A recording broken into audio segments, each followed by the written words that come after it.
ભરૂચ જિલ્લાના જંબુસર તાલુકાના સમાજ ગામેથી ગબ્બરના ગોખવાળી માં અંબાના દર્શન કરવા પદયાત્રા સંઘ રવાના.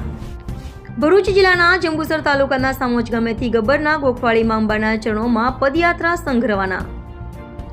બપોરે 1 વાગ્યે સામોજ ગામેથી આરાસુરવારી માં અંબાજીના ચરણોમાં શીશ ઝુકાવવા અતૂટ શ્રદ્ધા સાથે માઈ ભક્તો દ્વારા માં અંબાના જય જયકાર સાથે ભક્તો પદયાત્રા સંઘનો શુભારંભ કર્યો. સમોજ ગામના 45 માઈ ભક્તો માતાજીની ધજા લઈ પદયાત્રા માટે રવાના થતા પહેલા સમોજ ગામની ગલીઓમાં માં અંબાના જયનાથ ડીજેના તાલ સાથે વિચરણ કરતા ગામમાં ભક્તિમય માહોલ જામતા ગગન માતાજીના જયનાથથી ગુંજના સમાચાર પ્રાપ્ત થયા છે. Reporter Ramesh Parmar, Kanam express news, Jambusar.